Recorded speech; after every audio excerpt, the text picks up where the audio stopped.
शांति। सुनते हैं प्यारे बाबा के 18 जून के साकार मधुर महावाक्य। वाणी का सार है, बाबा कहते हैं, मीठे बच्चे, यह रुद्र ज्ञान यज्ञ स्वयं रुद्र भगवान ने रचा है। इसमें तुम अपना सब कुछ स्वाहा करो, क्योंकि अब घर चलना है। निराकार परमात्मा शिव बाबा ने अविनाशी रुद्र गीता ज्ञान यज्ञ रचा है। इस ज्ञान यज्ञ के अंदर हम सब आत्माओं को अपनी कमी कमजोरियों को स्वाहा करना है, और साथ ही साथ इस यज्ञ में हमें अपने तन मन धन को भी स्वाहा करना है, सफल करना है।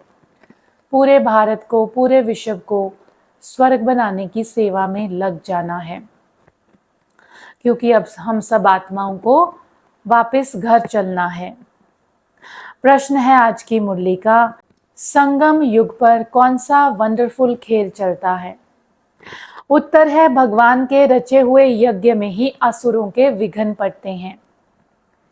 यह भी संगम पर ही वंडरफुल खेल चलता है। ऐसा यज्ञ फिर सारे कल्प में नहीं रचा जाता। यह है राजस्व अश्वमेध यज्ञ, स्वराज्य पाने के लिए। इसमें ही विघ्न पड़ते हैं। संगम युग पर निराकार परमात्मा शिव बाबा धरती पर आकर राजस्व अश्वमेध रुद्र गीता ज्ञान यज्ञ रचते हैं। राजस्व, स्वयं को राजा बनाना। मैं आत्मा अपने मन का राजा, बुद्धि का राजा, संस्कारों का राजा, स्थूल कर्म इंद्रियों का राजा।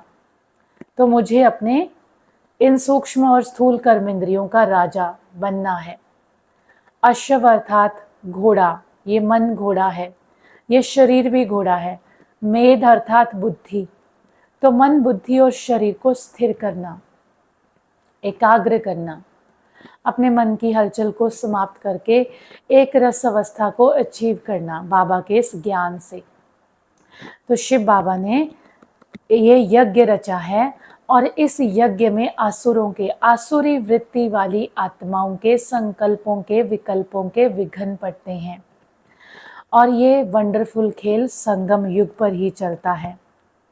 ऐसा यज्ञ जो शिव बाबा कल्पांत में रचते हैं, पूरे कल्प में किसी भी युग में, किसी भी युग के अंत में कभी भी नहीं रचा गया ऐसा यज्ञ।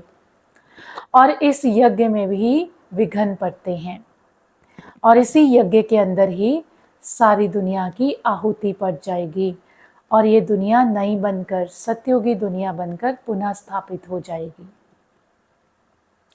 सुनते हैं आज की वाणी का धारणा के लिए मुख्य सार। पहला पॉइंट है, सच्ची कमाई कर 21 जन्मों के लिए अपनी तकदीर बनानी है। शरीर पर कोई भरोसा नहीं है, इसीलिए जरा भी चांस नहीं गंवाना है। इस शरीर का कोई भरोसा नहीं है, कब इसका कौन सा ऑर्गन कब फेल हो जाए और आत्मा पंछी शरीर से उड़ जाए। इसीलिए जो करना है अभी इसी शरीर में रहते रहते कर लेना चाहिए। कल का भरोसा नहीं है, पल का भरोसा नहीं है। अपनी 21 जन्मों की तकदीर बनानी है।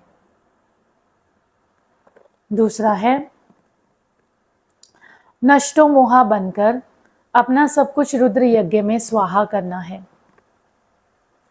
अपने को अर्पण का ट्रस्टी होकर संभालना है। साकार बाप को फॉलो करना है। नष्टो मोहा बनकर अपने मन बुद्धि की अटैचमेंट सब तरफ से हटाकर एक शिव बाबा की तरफ अपने मन और बुद्धि का योग लगाना है, और इस रुद्र ज्ञान यज्ञ में अपना सब कुछ स्वाहा करना है, सफल करना है। सब कुछ अर्पण करके ट्रस्टी होकर संभालते हुए बाप समान बनने का पुरुषार्थ करना है। साकार बाबा को फॉलो करना है। वरदान है आज की मुरली का, ईश्वरीय नशे द्वारा पुरानी दुनिया को भूलने वाले सर्व प्राप्ति संपन्न भव। ईश्वरीय नशे द्वारा पुरानी दुनिया को भूलने वाले सर्व प्राप्ति संपन्न भव। बाबा कहते हैं, जैसे वह नशा सब कुछ भुला देता है, ऐसे यह ईश्वरीय नशा दुखों की दुनिया को सहज ही भुला देता है।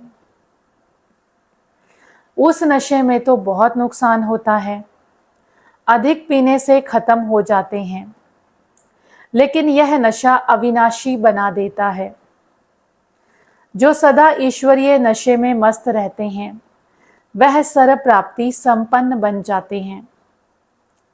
एक बाप दूसरा ना कोई, यह स्मृति ही नशा चढ़ाती है। इसी स्मृति से समर्थी आ जाती है। बाबा कहते हैं ये ईश्वरीय नशा, ज्ञान का नशा, योग का नशा, ये नशा चढ़ाओ। ये नशा चढ़ाने से, सदा ईश्वरीय मस्ती में मस्त रहने से फायदा ही फायदा है। आत्मा सर्व प्राप्ति संपन्न बन जाती है। परंतु दुनियावी नशा करने में बहुत नुकसान है। उससे आत्मा बैंकरप्ट हो जाती है, गुणों और शक्तियों से भी खाली हो जाती है और स्थूल धन से भी खाली हो जाती है। इसीलिए सदा याद रखो, एक बाप दूसरा ना कोई। ये स्मृति ही नशा चढ़ाती है और इसी स्मृति से समर्थी आ जाती है। आज की मुरली का स्लोगन है, एक दो को कॉपी करने की बजाय बाप को कॉपी करो। एक दो को कॉपी करने की बजाय बाप को कॉपी करो। हम सब आत्माएं एक दूसरे के बिहेवियर को कॉपी करते हैं, चाल चलन को कॉपी करते हैं। हमें आदत होती है, संग का रंग लगता है। जो हमसे पावरफुल आत्माएं होती हैं उनके इन्फ्लुएंस में आकर हम बदलते जाते हैं। परंतु बाबा कहता है कि बच्चे, मनुष्य आत्माओं को देखोगे, उनकी अच्छाइयों को भी कॉपी करोगे तो बुराइयों को भी कॉपी करेंगे। हाई चांसेस है उनकी बुराइयां भी हमारे अंदर आ जाएंगी। इसीलिए सिर्फ एक बाप को कॉपी करो जो कि सदा संपूर्ण है, परम पवित्र है। बाबा को देखेंगे, बाबा को कॉपी करेंगे तो सदा कंप्लीट, परफेक्ट, डिवाइन और प्योर बनेंगे। दूसरों को देखेंगे तो आत्मा पतित ही रह जाएगी। इसीलिए सदा एक बाप को देखो और एक बाप को कॉपी करो।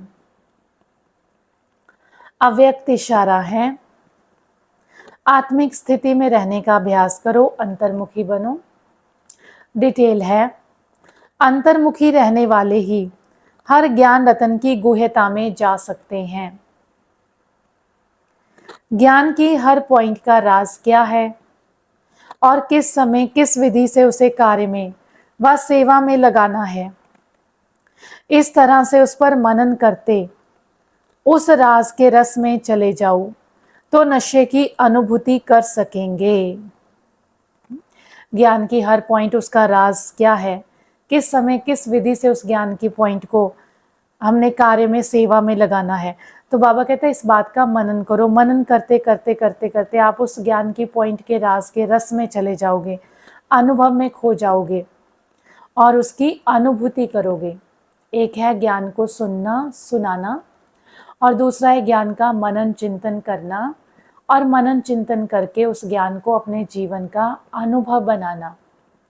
तो हमें चेक करना है कि मैं कौन हूँ, ज्ञान सुनने सुनाने वाले हैं या ज्ञान का चिंतन मनन करके, ज्ञान को अपने अंदर धारण करके उसके रस का अनुभव करने वाले हैं। तो आत्मा के जो 7 गुण हैं, अष्ट शक्तियां हैं, उसका डीप अंतर मन की गहराइयों में जाकर हमें अनुभव करना है। उसके लिए बाबा आज हम बच्चों को अंतर्मुखी होकर ज्ञान रत्नों की गुह्यता में जाने की प्रेरणा देते हैं। अंतर्मुखी अर्थात मैं आत्मा ज्योति सितारा भ्रिकुटी की कुटिया के अंदर, भ्रिकुटी की गुफा के अंदर विराजमान हूँ। ऐसे डीप साइलेंस में जाकर अनुभवों के हीरे मोती अनुभव करने हैं। प्यारे बाबा का बहुत बहुत शुक्रिया। अच्छा, ओम शांति।